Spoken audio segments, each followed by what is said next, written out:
আল্লাহ তাআলা বলেন, দুনিয়াতে যদি তুমি সবচেয়ে বড় সফল কাম হতে চাও, তাহলে তোমার জন্য এক নাম্বার কর্মসূচি হলো, এক নাম্বার তুমি সব সময় ধৈর্য ধারণ করো, দুই নাম্বার ধৈর্যের উপর ইস্তেকামত রাখো, তৃতীয় নাম্বার হলো অরবিতু নিজেকে কিভাবে দিনের পথে চালাবা সেই ফিকির তুমি করো।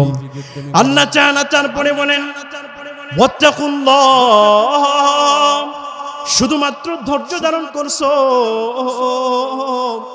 ধৈর্যের উপর নিজেকে তুমি প্রতিষ্ঠা করলা, বড় বিতু কেমন ভাবে তুমি দিনের পথে চলবা সেই তুমি ফিকির করলা। কিন্তু চতুর্থ নাম্বার ওয়াত্তাকুল্লাহ, তোমার দিলের ভিতরে আল্লাহ তাআলার ভয় নাই।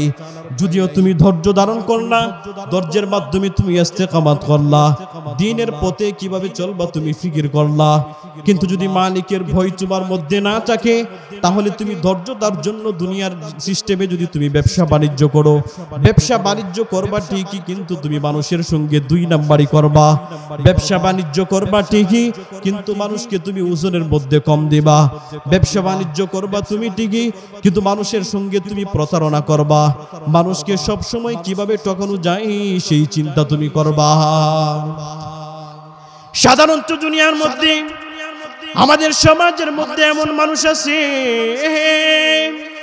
যেই মানুষটা আজকে থেকে 10 বছর পূর্বে সেই মানুষটা তেমন বেশি টাকা পয়সার মালিক ছিল না, সে দুনিয়াতে খুবই সাধারণভাবে চলাফেরা করত, কিন্তু সেই মানুষটা যখন ছোটখাটো যখন একটা ব্যবসা দিল, ব্যবসার মধ্যে যখন ধৈর্য তার সঙ্গে লেগে থাকলো, এক সময় ছিল সেই 10,000 টাকার মালিক। আবার যখন ইস্তেকামতের সঙ্গে যখন লেগে থাকলো, তখন সেই মানুষটা হয়ে গেল 20,000 টাকার মালিক। আবার যখন ইস্তেকামতের সঙ্গে যখন ধরে রাখছে,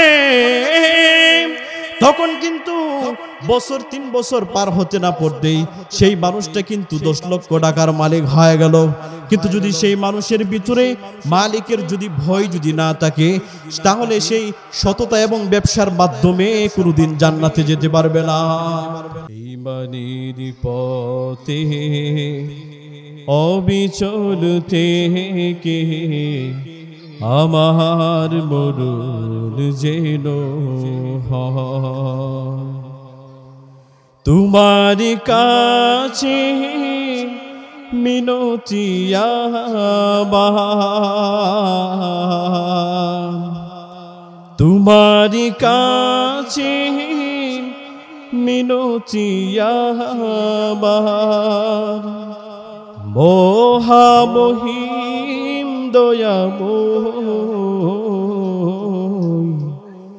ঈমানের পথে অবিচল থেকে আমার মরণ যেন হয়, ঈমানের পথে অবিচল থেকে আমার মরণ যেন হয়। প্রতিদিন মিথ্যের মুখোমুখি হয়, বেদিন ফাসিকরা করে হই চয়, প্রতিদিন মিথ্যের মুখোমুখি হয়, বেদিন ফাসিকরা করে হই চয়, আজাজিলে সে ঘুমরাহি সে সুর গড়ে তুলে মোহময়, ঈমানের পথে অবিচল থেকে আমার মরণ যেন হয়, ঈমানের পথে অবিচল থেকে আমার মরণ যেন হয়। আলহামদুলিল্লাহ ঐতিহ্যবাহী বড়তল্লা পশ্চিমপাড়া আল ইখওয়ান যুব সংগঠনের উদ্যোগে অষ্টম বার্ষিক ইসলামী মহাসম্মেলনের সম্মানিত সভাপতি, আমন্ত্রিত অতিথিবৃন্দ, আমার সামনে উপবিষ্ট আছেন আমার অতি কাছের, অতি মহাব্বতের, হৃদয়ের গহীনে যাদের জায়গা, মনের মণিকুঠায় যাদের স্থান, হীরকখণ্ড সমতুল্য চাঁদের সৌন্দর্যতা কেউ হার বানিয়ে দেয়।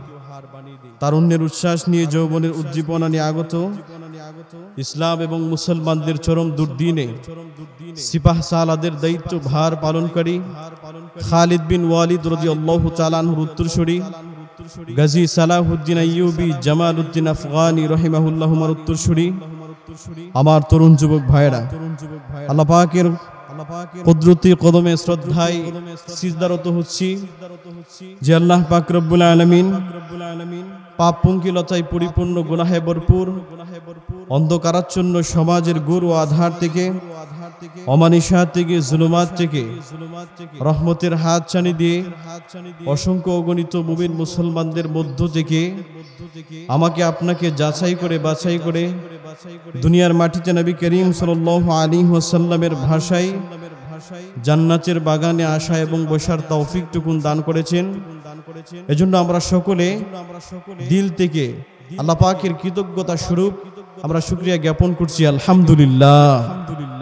আল্লাহ তাআলা বলেন, দুনিয়াতে আমার যেই সমস্ত বান্দারা আমি আল্লাহ তাআলার পক্ষ থেকে অসংখ্য অগণিত নিয়ামত পাওয়ার পরে লা ইন শাকারতুম লা আযীদান্নাকুম, যেই সমস্ত বান্দারা আমি আল্লাহ তাআলার পক্ষ থেকে নিয়ামত পাওয়ার পরে নিয়ামতের শুকর গুজার বান্দা হয়, কৃতজ্ঞশীল বান্দা হয়, আল্লাহ বলেন যে লা আযীদান্নাকুম, আমি আল্লাহ তাআলা অবশ্যই অবশ্যই সেই সমস্ত নিয়ামত কৃত বান্দাদেরকে আমি নিয়ামত বাড়িয়ে দিই। সুবহানাল্লাহ। ওয়ালা ইন কাফারতুম ইন্না আযাবি লাশাদীদ, পরক্ষণে আল্লাহ তাআলা বলেন কিন্তু আমার যেই সমস্ত বান্দারা আমি আল্লাহ তাআলার পক্ষ থেকে অসংখ্য অগণিত নিয়ামত পাওয়ার পরে যারা নিয়ামতের শুকরগুজার বান্দা হয় নাই, কৃতজ্ঞশীল বান্দা হয় নাই, আমি আল্লাহ তাআলা তাদের জন্য ইন্না আযাবি লাশাদীদ, খুবই যন্ত্রণাদায়ক শাস্তির ব্যবস্থা রেখেছি। এজন্য সম্মানিত ভাইয়েরা আমার, যাদের কর্ণকুহরে মাইকের আওয়াজ যাচ্ছে, আমরা সবাই সুখে থাকি, দুঃখে থাকি, সবসময় আল্লাহ তাআলার প্রশংসা করব। হাদিসে কুদসিতে আল্লাহ তাআলা বলেন, রাসূল করিম সাল্লাল্লাহু আলাইহি ওয়াসাল্লাম বর্ণনা করেন, আউয়ালু মান ইউদআ ইলাল জান্নাতি আল হামিদুন ফিস সাররা'i ওয়াদ দাররা।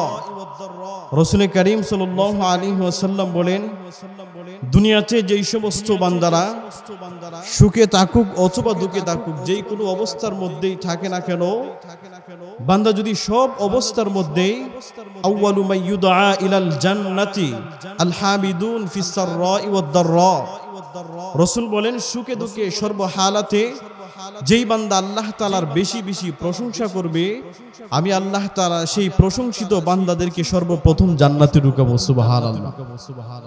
এজন্য সম্মানিত ভাইয়েরা আমার, আল্লাহ তাআলার প্রশংসা করতে পারা এটা খুবই গুরুত্বপূর্ণ একটা আমল, জান্নাতে যাওয়ার একটা আমল। আমি আপনাদের সম্মুখে কোরআনুল কারীম থেকে ছোট্ট একখানা আয়াত তিলাওয়াত করলাম। আল্লাহ তাআলা যদি তৌফিক দেয় তো সেই আয়াত অনুপাতে কিছু কথা বলার চেষ্টা করব ইনশাআল্লাহ। সম্মানিত ভাইয়েরা আমার, আল্লাহ তাআলা দুনিয়াতে আমাদেরকে সৃষ্টি করলেন। দুনিয়াতে আসার পরে আমরা সবাই চাই যে আমরা দুনিয়াতে সফল হব। সাধারণত দুনিয়ার একজন অটো চালক, তাকে যদি আপনি বলেন যে আপনি অটো চালিয়ে ভবিষ্যতে কি করতে চান, তাহলে সেই ব্যক্তি অবশ্যই বলবে এই কথা যে আমি অবশ্যই ভবিষ্যতে নিজেকে একজন সফল মানুষ হিসেবে উপস্থাপন করতে চাই। একজন ভ্যান চালককে যদি আপনি বলেন যে আপনি ভ্যান চালিয়ে আপনার ভবিষ্যৎ প্ল্যানিং কি, সেই ব্যক্তি অবশ্যই এই কথা বলবে যে আমি ভ্যান চালানোর মধ্য দিয়ে ভবিষ্যতে আমি সফল হতে চাই। অর্থাৎ দুনিয়াতে যত মানুষ আছে প্রত্যেকটা মানুষ চাই যে সে জীবনে একদিন সফল হবে। কিন্তু সফল কোন পথ অবলম্বন করলে এবং কোন পথ বিসর্জন দিলে, ছাড়তে পারলে সফল হওয়া যায়, সেই চিন্তা আজকে আমরা করতে পারি নাই। বা দুনিয়াতে আল্লাহ তাআলা আমাদেরকে সফল হতে গেলে যেই পথ অবলম্বনের জন্য আমাদেরকে দিক নির্দেশনা দিয়েছেন, সেই পথও আমরা অনুসরণ করতে পারি নাই। মনে করলাম যে দুনিয়াতে আমি টাকার মালিক হয়ে গেলাম, দুনিয়াতে আমি সম্পদের মালিক হয়ে গেলাম, দুনিয়াতে আমার একটা গাড়ি হলো, দুনিয়াতে আমার একটা আকর্ষণীয় বাড়ি হলো, তাহলেই মনে আমি সফল। কিন্তু আল্লাহ বলে না না, এটার মাধ্যমে তুমি সফল হতে পারবা না। কারণ আমি আল্লাহ তাআলা তোমার জন্য যেই পথ, যেই রাস্তা, যেটা আমি বাতলিয়ে দিয়েছি, আমি তোমার জন্য পথ নির্দেশক হিসাবে আমি তোমার জন্য দুনিয়াতে নবী রাসূল, অসংখ্য গণিত নবীকে রাসূলকে পাঠালাম। তারা যেই পথ তোমাদেরকে দেখিয়ে দিয়েছেন, এই পথ যদি অনুসরণ করতে পারো তাহলেই তুমি সবচেয়ে বড় সফলকাম হইতে পারবা। কিন্তু দুনিয়াতে টাকার মালিক হলে, পয়সার মালিক হলে, ক্ষমতার মালিক হইলেই সফল হওয়া যায় না। আল্লাহ তাআলা কোরআনুল কারীমের মধ্যে বলেন, ওয়া ইন্নামা তুওয়াফাউনা উজুরাকুম ইয়াওমাল কিয়ামা ফামান যুহজিহা আনিন নারি ওয়া উদখিলাল জান্নাতা ফাকাদ ফাজ। আল্লাহ তাআলা বলেন, দুনিয়াতে শুধুমাত্র তুমি টাকার মালিক হয়ে গেলা, এটার মাধ্যমে তুমি সফল হতে পারবা না। দুনিয়াতে আজকে আমি মনে করলাম, আমি মনে হয় সবচাইতে বেশি প্রাচুর্যের মালিক হয়ে গেলাম, তো আমি বড় সফল হয়ে গেলাম। দুনিয়াতে আমি টাকার মালিক হয়ে গেলাম, এই টাকাই মনে দুনিয়াতে আমাকে সবচাইতে বড় সফল কাম করে দিল। আল্লাহ তাআলা বলেন, শুধুমাত্র তুমি টাকার মালিক হইলা, সেই টাকার মাধ্যমে তুমি দুনিয়াতে সবচাইতে বড় সফল হতে পারবা না।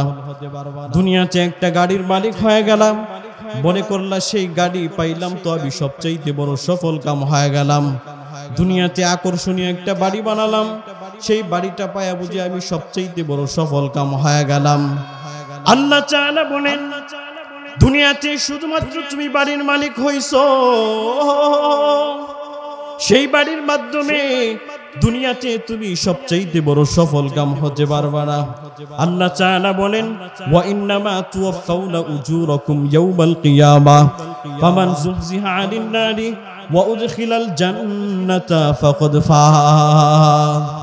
আল্লাহ তাআলা বলেন, দুনিয়াতে যদি তুমি সবচেয়ে বড় সফল হবার চাও, মালিক তোমার জন্য যেই পথ নির্দেশক দিয়েছেন, যেই পথ তোমার অনুসরণের কথা বলেছেন, সেই পথে যদি তুমি চলতে পারো, মালিকের সন্তুষ্টি অর্জন করে যদি তুমি চলতে পারো, মালিক তোমার জন্য যেই জাহান্নাম বানালেন, সেই জাহান্নাম থেকে যদি তুমি সৎ কাজের মাধ্যমে যদি ফিরে থাকতে পারো, যদি তুমি ইন্তেকালের পরে জান্নাতি হবার পারো, তাহলে তুমি দুনিয়ার সবচাইতে সফল। সুবহানাল্লাহ। আল্লাহ তাআলা বলেন, দুনিয়াতে শুধুমাত্র টাকার মাধ্যমে তুমি সবচাইতে বড় সফল হবার পারো না। দুনিয়াতে মনে করলাম বড় টাকার মালিক হয়ে গেলাম। রাহমাতুল লিল আলামিন হাদিসের মধ্যে বলেন, ওয়ামান ইয়াতামাদা আলা মালিহি কাল্লাহ। দুনিয়াতে যখন কোনো মানুষ মনে করে আমার সম্পদ হইলে তো আমি সম্পদের মাধ্যমে বড় সফল কাল হয়ে গেলাম, রাহমাতুল লিল আলামিন বলেন, ওয়ামান ইয়াতামাদা আলা মালিহি কাল্লাহ।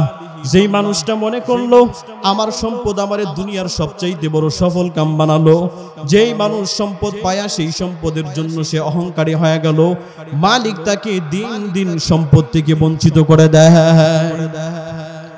দুনিয়াতে সফল হতে হলে যদি কেউ বলে যে আমি টাকার মালিক হইলাম তো আমি সফল হলাম, মালিক বলেন, রাহমাতুল লিল আলামিন বলেন, ওয়ামান ইয়াতামাদা আলা মালিহি কাল্লাহ।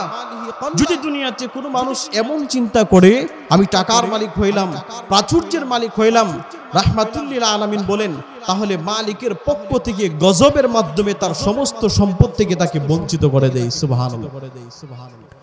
রাহমাতুল লিল আলামিন হাদিসের মধ্যে বলেন, ওয়ামান ইয়াতামাদা আলা সুলতানিহি দাল্লাহ। যদি কোনো বান্দা এই কথা চিন্তা করে দুনিয়াতে আমি সবচাইতে বড় রাজা, বাদশা, ক্ষমতা, প্রভাব প্রতির মালিক হয়ে গেলাম, আমি দুনিয়াতে সবচাইতে বড় সফল কাম হয়ে গেলাম, কারণ আমি আমার সম্পদের মাধ্যমে দুনিয়াতে যা ইচ্ছা তাই করতে পারি। রাহমাতুল লিল আলামিন বলেন, ওয়ামান ইয়াতামাদা আলা সুলতানিহি দাল্লাহ।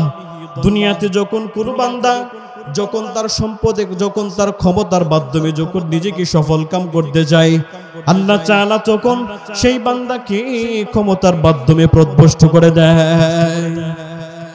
এজন্য সম্মানিত ভাইয়েরা আমার, যাদের কর্ণকুহরে আওয়াজটুকুন যাচ্ছে আমার আজকে আলোচনার বিষয় হলো যে দুনিয়াতে আমরা সফল হতে চাই, কিন্তু কোন পন্থা অবলম্বন করলে আমাকে আপনাকে সফল হিসেবে উপস্থাপন করতে পারবো, সেই বিষয়টা আজকে আমরা চিন্তা ফিকির করি না। মনে করলাম দুনিয়াতে আমি সবচেয়ে বেশি টাকার মালিক হয়ে গেলাম, আমি মনে হয় টাকা দুনিয়াতে অর্জন করেই মনে সফল হয়ে গেলাম, দুনিয়াতে আমি ক্ষমতার মালিক হয়ে গেলাম, আমার ক্ষমতাই মনে হয় আমাকে সবচেয়ে বড় সফল করলো।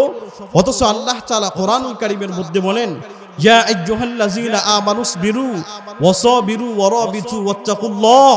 তিলাওয়াত কিছু আয়াতের মধ্যে আল্লাহ তাআলা চারটা বিষয়ের কথা বলতেছেন। এক নাম্বার, ইয়া আইয়ুহাল্লাযীনা আমানু, হে ঈমানদারেরা, ইয়া আইয়ুহাল্লাযীনা আমানুসবিরু, তোমরা সব সময় ধৈর্য ধারণ করো। দুই নাম্বার, ওয়াসাবিরু, ধৈর্যের উপর সব সময় মজবুত থাকো। কিভাবে দিনের উপর চলবা, ইস্তিকামতের সঙ্গে তুমি লেগে থাকো। তিন নম্বরে বলেন ওয়ারাবিতু, কিভাবে মৃত্যু পর্যন্ত দ্বীনের পথে চলা যায় সেই ফিকির করো। চতুর্থ নাম্বার বলেন ওয়াত্তাকুল্লাহ, শুধুমাত্র ধৈর্য ধারণ করলা, ধৈর্যটাকে মজবুত করে ধরলা, নিজেকে কিভাবে দ্বীনের পথে চালাবা সেই ফিকির করলা। এই তিনটা যদিও করো তুমি দুনিয়াতে সফল হতে পারবা। চতুর্থ নাম্বারটা যদি না করতে পারো তাহলে এই সফলের মাধ্যমে কোনোদিন জান্নাতে যেতে পারো না। এজন্য আল্লাহ বলেন, ইয়া আইয়ুহাল্লাযীনা আমানুসবিরু, তোমার জন্য কর্মসূচি হলো চারটা। এক নাম্বার, তুমি ধৈর্য ধারণ করবা। দুই নাম্বার, তুমি ধৈর্যটাকে মজবুত করে ধরবা। আর তৃতীয় নাম্বার হলো নিজেকে কিভাবে দ্বীনের পথে চালাবা, জিহাদের পথে নিজেকে কিভাবে চালাবা সেই ফিকির করবা। এই চারটা কাজ যদি করতে পারো অন্তত দুনিয়াবি যেই সফল আছে সেই সফল হতে পারবা। কিন্তু আল্লাহ পাকের ভয় যদি তোমার দিলের ভিতরে না থাকে তো এই সফলতার মাধ্যমে কোনোদিন জান্নাতে যেতে পারবা না। আল্লাহ তাআলা কোরআনুল কারীমের মধ্যে বলেন, ইয়া আইয়ুহাল্লাযীনা আমানুসবিরু ওয়াসাবিরু ওয়ারাবিতু ওয়াত্তাকুল্লাহ লাআল্লাকুম তুফলিহুন। আল্লাহ তাআলা বলেন, দুনিয়াতে যদি তুমি সবচেয়ে বড় সফল কাম হতে চাও তাহলে তোমার জন্য এক নাম্বার কর্মসূচি হলো, এক নাম্বার তুমি সব সময় ধৈর্য ধারণ করো। দুই নাম্বার, ধৈর্যের উপর ইস্তেকামত রাখো। তৃতীয় নাম্বার হলো ওয়ারাবিতু, নিজেকে কিভাবে দ্বীনের পথে চালাবা সেই ফিকির তুমি করো। আল্লাহ তাআলা তারপরে বলেন ওয়াত্তাকুল্লাহ, শুধুমাত্র ধৈর্য ধারণ করছো, ধৈর্যের উপর নিজেকে তুমি প্রতিষ্ঠা করলা।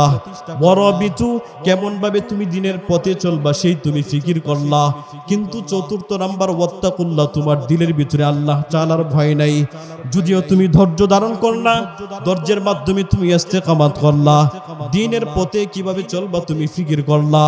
কিন্তু যদি মালিকের ভয় তোমার মধ্যে না থাকে তাহলে তুমি ধৈর্য তার জন্য দুনিয়ার সিস্টেমে যদি তুমি ব্যবসা বাণিজ্য করো, ব্যবসা বাণিজ্য করবা ঠিকই, কিন্তু তুমি মানুষের সঙ্গে দুই নাম্বারই করবা। ব্যবসা বাণিজ্য করবা ঠিকই, কিন্তু মানুষকে তুমি ওজনের মধ্যে কম দিবা। ব্যবসা বাণিজ্য করবা তুমি ঠিকই, কিন্তু মানুষের সঙ্গে তুমি প্রতারণা করবা।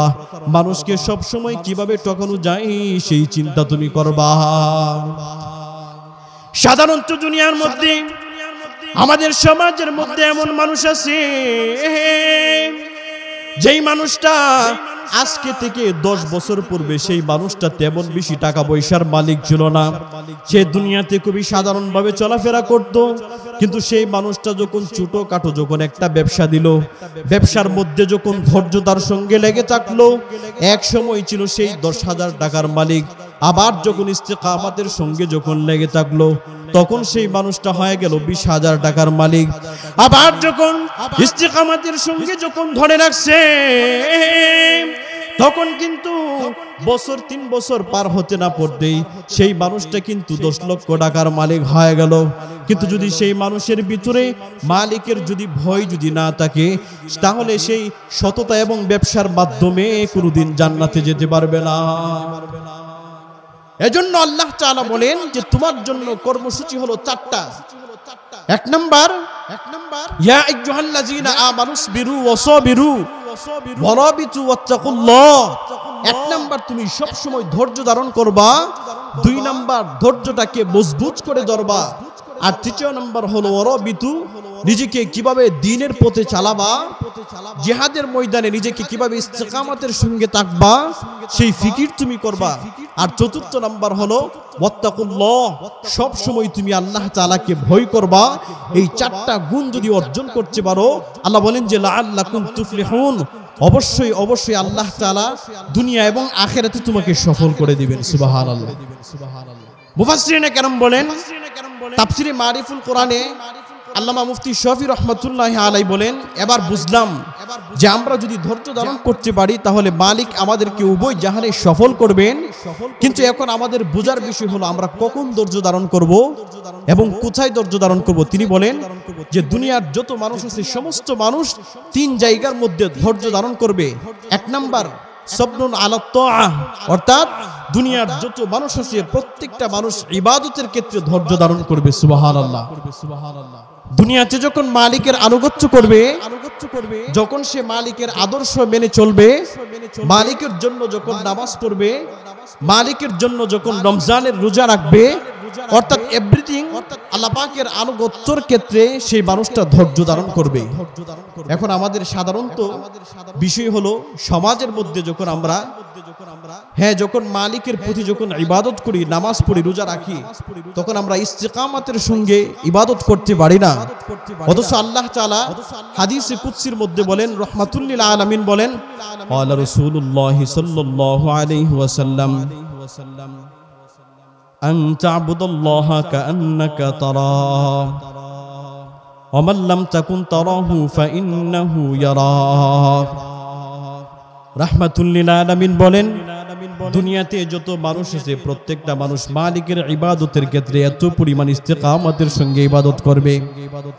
যখন একটা মানুষ নামাজে দাঁড়াইবে তখন সেই মানুষটা মনে করবে যে আমার মালিককে আমি নিশ্চর্বচক্ষু দ্বারা দেখতেছি।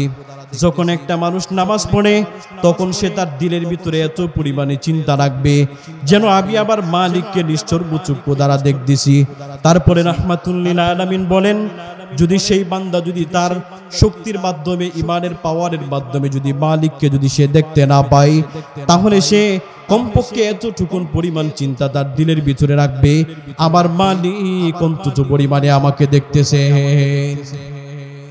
রাহমাতুল লিল আলামিন হাদিসের মধ্যে বলেন, দুনিয়াতে যখন একটা মানুষ নামাজে দাঁড়ায় তখন সেই মানুষ মনে করবে যেমন ভাবে ইস্তেকামতের সঙ্গে ইমানের পাওয়ার নিয়ে নামাজের মধ্যে দাঁড়াইবে, আমি যে নামাজের মধ্যে দাঁড়াইলাম যেন আমি আমার মালিককে নিশ্চর্বচক্ষুর মাধ্যমে দেখতেছি। যদি তার ইমানের পাওয়ারের মাধ্যমে যদি এতটুকুন পরিমাণ যদি চিন্তা না রাখতে পারে, তাহলে এতটুকুন পরিমাণ চিন্তা কমপক্ষে রাখবে, ফাইন্নাহু ইয়ারাক, আমি যদিও আমার মালিককে দেখতে পারি নাই কিন্তু আমার মালিক আমাকে নিশ্চর্বচক্ষু দ্বারা দেখতেছেন। সুবহানাল্লাহ। কওমি মাদ্রাসার পাঠ্যলিপির মধ্যে একটা কিতাব আছে, সেই কিতাবের মাধ্যমে দুই বন্ধুর একটা ঘটনা বর্ণনা করেন। এক বন্ধুর নাম ছিলেন ইসম আর একটা বন্ধুর নাম ছিলেন আব্দুল্লাহ। দুইটা বন্ধুর মাধ্যম থেকে, দুইটা বন্ধুর মধ্য থেকে একটা বন্ধু ছিলেন বড় পরহেজগার এবং মুত্তাকি মানুষ, আর একটা বন্ধু তেমন বড় মুত্তাকি ছিল না, বড় বদকার মানুষ ছিল, খারাপ মানুষ ছিল। যখন সেই মুত্তাকি বন্ধুটা যখন সে নামাজের মধ্যে দাঁড়াইতেন তো এত পরিমাণ ইস্তেকামতের সঙ্গে দাঁড়াইতেন, মানুষ যখন তারে দেখতেন তখন তাকে দেখে মানুষগণ পর্যন্ত বড় নিজেকে আশ্চর্যান্বিত করে ফেলতেন। সুবহানাল্লাহ। বদকার বন্ধু একদিন তার ভালো বন্ধুকে প্রশ্ন করে, আমার বন্ধু আমার, যখন তুমি নামাজের মধ্যে দাঁড়াও এতটুকুন পরিমাণ ইস্তেকামতের সঙ্গে তুমি নামাজের মধ্যে কেমনে দাঁড়াও, কারণটা আমি জানবার চাই। তখন সেই ভালো বন্ধু তার খারাপ বন্ধুকে বলে যে আমি যখন নামাজে দাঁড়াই তো আমি নামাজের পূর্বে দুইটা ওযু করি। সুবহানাল্লাহ। সাধারণত আমরা যখন নামাজে দাঁড়াই তো নামাজের আগে আমরা একবার ওযু করি, অর্থাৎ আমরা আমাদের হাত পা অঙ্গ প্রত্যঙ্গ যেগুলো আছে উজুর অঙ্গ প্রত্যঙ্গগুলো এগুলোকে আমরা পুচু পবিত্র করি, কিন্তু সেই ভালো বন্ধু আব্দুল্লাহ বলে যে আমি যখন নামাজে দাঁড়াই তো নামাজের পূর্বে আমি দুইটা উজু করি। এক নাম্বার উজু হলো কিতাবের মধ্যে লিখেন, যখন আমি নামাজের মধ্যে দাঁড়াই নামাজে দাঁড়ানোর পূর্বে আমি আমার সমস্ত শরীরকে দুইটা উজুর মাধ্যমে আমি বড় পুতু পবিত্র করে নাই। কেমনে আমি দুইটা উজু করি? এক নাম্বার উজু হলো আমি আমার যেই সমস্ত অঙ্গ প্রত্যঙ্গগুলো আছে আমি আমার উজুর অঙ্গ প্রত্যঙ্গগুলোকে আমি ভালো করে দৌচ করে নেই। যখন আমি দৌচ করে নেই শুধুমাত্র এই উজুর মাধ্যমেই আমি নিজেকে সীমাবদ্ধ রাখি না, বরং আমি সেই উজু করে মসজিদে যাওয়ার আগ মুহূর্তে আমি আবার নিজেকে আরেকটা দ্বিতীয়বার উজু করে নেই। সেই উজুটা কি? তখন সে আব্দুল্লাহ বলে আইসমকে বলে, আইসম আমার দুনিয়ার যত ডিপ্রেশন আছে, যত চিন্তা আছে, আমার যত স্ত্রী সন্তান আছে, আমার বাবা বা আত্মীয় স্বজন যারা আছে, আমার ব্যবসা বাণিজ্য, দুনিয়ার যত ব্যস্ততা, সমস্ত ব্যস্ততা নিজেকে পুতু পবিত্র করে আমার দিলটাকে আরেকবার উজু বানায় না। আব্দুল্লাহ চার বন্ধুকে বলে শুধুমাত্র একটা উজুর মাধ্যমে আমি আমার অঙ্গ প্রত্যঙ্গকে পবিত্র আমি বানাই নাই, বরং আমি কি করি? দুনিয়ার সিস্টেম অনুযায়ী যখন একটা উজু করি, এই উজুটা করার পরে আমার আরেকটা উজু আছে, আমি আমার কলবটাকে উজুতে পবিত্র বানাই। কেমনে আমি সেই উজুটা করি? আমি আমার কলবের মধ্যে দুনিয়ার যত পেরেশানি আছে, দুনিয়ার স্ত্রী সন্তান যত পেরেশানি আছে, সমস্ত পেরেশানি থেকে আমি আমার কলবটাকে বড় পবিত্র বানায় দেয়। যে আব্দুল্লাহ বলে আমি যেহেতু ইস্তিকামতের সঙ্গে নামাজ পড়ি, জানো তার কারণ কি? কারণ হলো আমি যখন নামাজে দাঁড়াই, নামাজে দাঁড়ানোর পূর্বে আমি দুইটা উজু করি। এক নম্বর উজু হলো শরীয়তে ইসলামিয়াতে আমাদের জন্য আমাদের হাত, মুখ, অঙ্গ প্রত্যঙ্গ যতটুকু ধোয়া দরকার, উজুর যে সমস্ত বিধান আছে এই বিধানগুলোকে আমি পুঙ্খানুপুঙ্খানুভাবে পালন করে তাহলে আমি দ্বিতীয়বার আবার একটা উজু করি। সেই কি উজুটা? সেই উজু হলো আমি আমার কলবের মধ্যে দুনিয়ার মহাব্বত, সন্তানের মহাব্বত, স্ত্রীর মহাব্বত, সম্পদের মহাব্বত, যত ব্যস্ততা আছে সমস্ত ব্যস্ততা থেকে আমি আমার অঙ্গটাকে পবিত্র বানাই। পবিত্র বানিয়ে যখন আমি আবার একটা উজু করি তখন সেই উজুর মাধ্যমে আমার কলবটাকে আমি পরিষ্কার করে নেই। সুবহানাল্লাহ। এটা হলো ইবাদতের ক্ষেত্রে তার ইস্তেকামাত। আমাদের ইবাদতের অবস্থা কেমন? নামাজে যখন দাঁড়াই হঠাৎ করে যদি নামাজের মধ্যে কারান চলে যায়, বাকি দুই রাকাতের অবস্থা তো খুবই সিরিয়াস হয়ে যায়।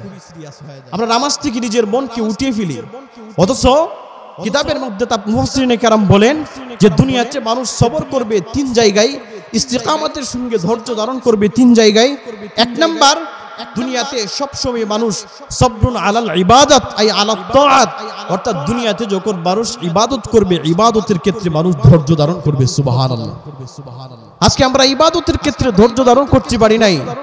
সাধারণত যদি একটু অসুস্থ হয়ে যাই তো নামাজ আমাদের দিকে ছুটে যায়, অথচ রাহমাতুল লিল আলামিন সাহাবীরা নিজের জীবন বাজি রেখে তারপরেও মালিকের পথ থেকে কোনোদিন দূরে সরে যায় নাই। সুবহানাল্লাহ।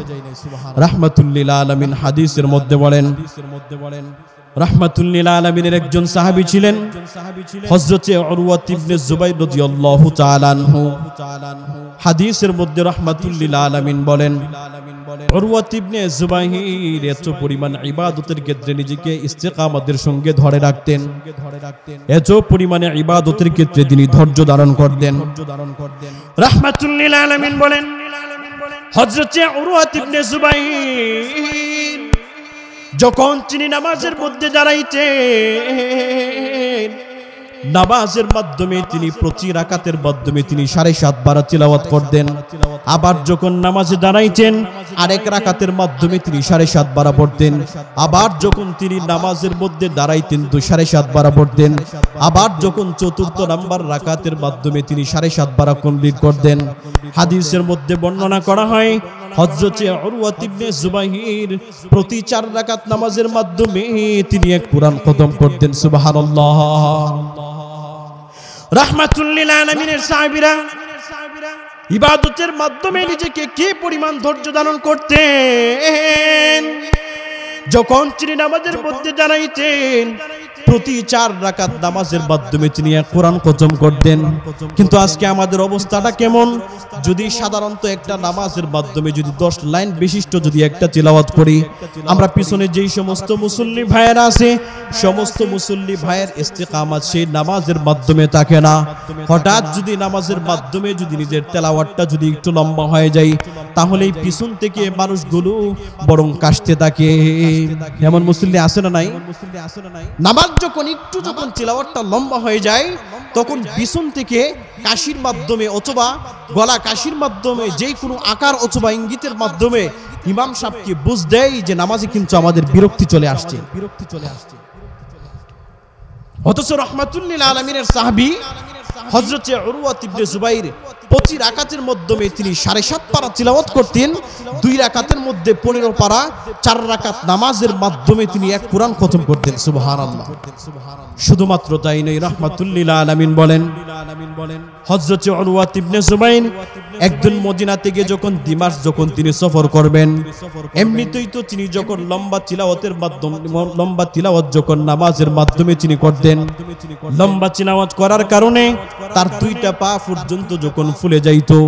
আবার যখন তিনি মদিনা থেকে দিমাশক যখন সফর করলেন, মদিনা থেকে দিমাশক সফর করার পরে যখন তিনি পায়ে হেঁটে হেঁটে যখন মাইলের পর মাইল যখন অতিক্রম করলেন, মদিনা থেকে দিমাশক যাওয়ার পর তখন 4 পায়ের মাধ্যমে ইনফেকশন যখন হয়ে গেল, যখন তিনি ডাক্তারের শরণাপন্ন হলেন, ডাক্তারকে গিয়ে যখন বললেন, আমি যেহেতু দূর পরিমাণ লম্বা সময় অতিক্রম করলাম, এই জন্য আমার পায়ের মধ্যে যেন অস্বস্তি বোধ করলাম, রোগাক্রান্ত হয়ে গেলাম। ডাক্তার যখন উরওয়া ইবনে জুবাইরের পাটা দেখলো, পাটা দেখার পরে বলল যে তোমার পায়ের মধ্যে ইনফেকশন হয়ে গেছে, এখন তোমার করণীয় হলো তুমি তোমার চিকিৎসার মাধ্যমে অপারেশনের মাধ্যমে তোমার একটা পা পর্যন্ত কেটে ফেলতে হবে। ডাক্তার যখন এই কথা বলার পরে হযরত উরওয়া ইবনে জুবাইর ডাক্তারকে বললেন যে আমি আমার পাটা পর্যন্ত কেটে ফেলতে পারবো না। ডাক্তার বলে কেন তুমি পারবা না? হযরত উরওয়া ইবনে জুবাইর বলে আমি প্রতি রাকাত নামাজের মাধ্যমে 7.5 বার তিলাওয়াত করি, আবার যখন দ্বিতীয় রাকাত নামাজ পড়ি তো 7.5 বার তিলাওয়াত করি। এমন ভাবে 4 রাকাত নামাজের মাধ্যমে আমি আমার মালিককে সন্তুষ্ট করার জন্য এক কোরআন খতম দেই। তাহলে আমি যদি আমার পাটা যদি কেটে ফেলে দেই তো মালিকের সন্তুষ্টির জন্য আমি প্রতি 4 রাকাতের মধ্যে এক কোরআন খতম করতে পারবো না। ডাক্তার তখন বলেন যদি তোমার পাটা না কাটো তাহলে তোমার সেই পায়ের মাধ্যমে তোমার সমস্ত পাটা পর্যন্ত পৌঁছে যাইতে পারে, এমনকি তোমার সমস্ত শরীর পর্যন্ত পৌঁছে যাইতে পারে। তখন সেই উরওয়া ইবনে জুবাইর মনে মনে চিন্তা ফিকির করলেন যে আমার যদি সমস্ত শরীর যদি পৌঁছে যাইত মালিকের ইবাদত করতে পারবো না। এই জন্য রাহমাতুল লিল আলামিনের সাহাবী বলেন ডাক্তার আমি আপনাকে আদেশ করলাম আপনি আমার পাটা পর্যন্ত কেটে ফেলে দেন। যখন তার পাটা কেটে হয়ে গেল তখন সেই কিতাবের মধ্যে বলেন যে রাহমাতুল লিল আলামিনের সাহাবী হযরত উরওয়া ইবনে জুবাইর তিনি মনে মনে চিন্তা করতেছেন যে মালিক মনে হয় এখন বলতে পারে আমার উরওয়া এত দিন পর্যন্ত তিনি 4 রাকাত নামাজের মাধ্যমে কোরআন খতম পড়ল, এখন যেহেতু আমার একটা পা নাই মনে হয় আমি একটা পায়ের মাধ্যমে মনে হয় ইবাদত করতে পারবো না। রাহমাতুল লিল আলামিনের সাহাবী মনে মনে চিন্তা করছে, মালিকের কাছে 2টা হাত উত্তোলন করে বলে মালিক এখন আপনি বড় চিন্তা করতে পারেন এতদিন আমার 2টা সুস্থ বিশিষ্ট পা ছিল, এই জন্য প্রতি 4 রাকাত নামাজের মাধ্যমে আমি এক কোরআন খতম করতাম, এখন যেহেতু আমার একটা পা নাই তাহলে মনে হয় একটা পা দিয়ে মনে হয় আমি প্রতি 4 রাকাত নামাজের মাধ্যমে একটা কোরআন খতম করব না। কিন্তু রাহমাতুল লিল আলামিনের সাহাবী বলেন মালিক আপনি শুনে রাখেন যদি আমার একটা পা নাই তো কি হয়েছে, আমি একটা পায়ের মাধ্যমে দাঁড়িয়ে দাঁড়িয়ে এক কোরআন খতম করব। সুবহানাল্লাহ। এই ছিল রাহমাতুল লিল আলামিনের সাহাবীদের ইবাদতের ক্ষেত্রে ইস্তিকামাত। কিন্তু আজকে আমাদের বিষয় কি? আজকে আমরা যখন মালিকের ইবাদত করি সবরুন আলা তাআত আই আলাল ইবাদত, ইবাদতের ক্ষেত্রে আমরা ধৈর্য ধারণ করতে পারি না। এজন্য সম্মানিত ভাইয়েরা আমার সময় যেহেতু খুব কম, তিলাওয়াত কিছু আয়াতের মধ্যে আল্লাহ তাআলা বলেন যে দুনিয়াতে যদি তোমরা সফল কাম হতে চাও তাহলে তোমরা চারটা কাজ করবে। এক নাম্বার, ইয়া আইয়ুহাল্লাযীনা আমানুসবিরু ওয়াসাবিরু ওয়ারাবিতু ওয়াত্তাকুল্লাহ, সব সময় তোমরা ধৈর্য ধারণ করবা, ধৈর্যের উপর নিজেকে ইস্তেকামতের সঙ্গে লেগে থাকবা। 3 নাম্বার হলো নিজেকে কিভাবে জিহাদের পথে, দ্বীনের পথে কিভাবে চালাবা সেই ফিকির করবা। আর 4 নাম্বার হলো ওয়াত্তাকুল্লাহ, সব সময় দিলের ভিতরে মালিকের ভয় রাখবা। এই 4টা কাজ যদি করতে পারো তাহলে আমি আল্লাহ তাআলা তোমাকে দুনিয়া এবং আখিরাত উভয় জাহানে তোমাকে সফল করে দেব। সুবহানাল্লাহ। আল্লাহ তাআলা যেন আমাদের প্রত্যেককে এই অল্প কথার উপর আমল করার তৌফিক দান করেন। সকলে বলুন আমিন।